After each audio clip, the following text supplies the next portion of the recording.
गंगा और शिव की कथा भारतीय संस्कृति के सबसे गहरे आध्यात्मिक और प्राकृतिक रहस्य को उजागर करती है।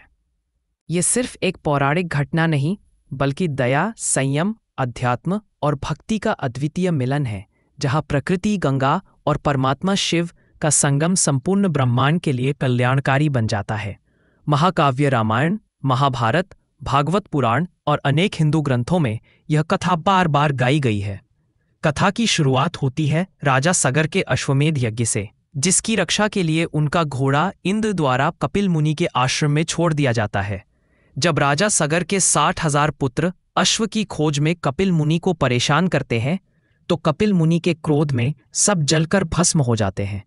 उनके बचाव और मोक्ष के लिए उनके वंशज राजा भगीरथ ने कठोर तप किया और ब्रह्मा से आग्रह किया कि गंगा को धरती पर भेजा जाए ताकि पितरों को मुक्ति मिले। गंगा ब्रह्मलोक में थीं। उनका वेग बल इतना प्रचंड था कि उनके पृथ्वी पर आने से पूरी धरती डूब सकती थी। यही कारण है कि भगीरथ ने शिव की पूजा करके विनती की, हे महादेव, कृपया गंगा के वेग को अपने जटाओं में संभालें ताकि वह पृथ्वी को नुकसान न पहुंचाए।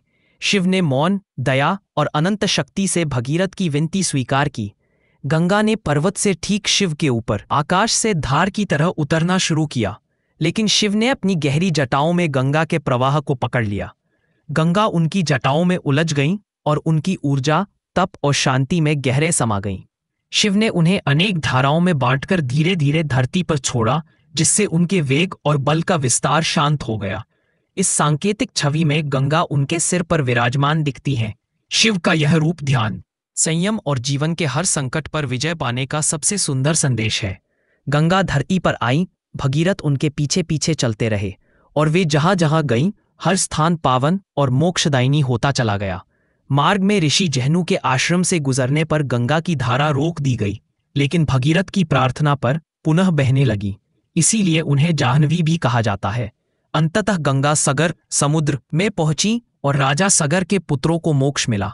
शिव और गंगा की यह कथा केवल पितरों की मुक्ति, धरती की सार्थकता और जल के महत्व का संदेश नहीं देती, बल्कि प्राकृतिक ऊर्जा, संयम और परम श्रद्धा का गहरा रहस्य भी सिखाती है। शिव ने गंगा के प्रचंड वेग को संयम और चेतना से नियंत्रित किया, जिस प्रकार जीवन के ज्वार भाटों को ध्यान और आत्मबल से साधा जाता है।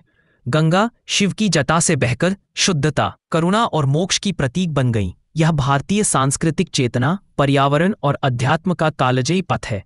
यह कथा हर शिव मंदिर, गंगा घाट और भारतीय ऋषियों की वाणी में जीवंत है। बच्चों के लिए यह स्वच्छता, ध्यान और सहनशीलता का संदेश है। युवाओं के लिए भक्ति, मेहनत और संकल्प का। वृद्धों के लिए क्षमा, मुक्ति और पुनर्जन्म का।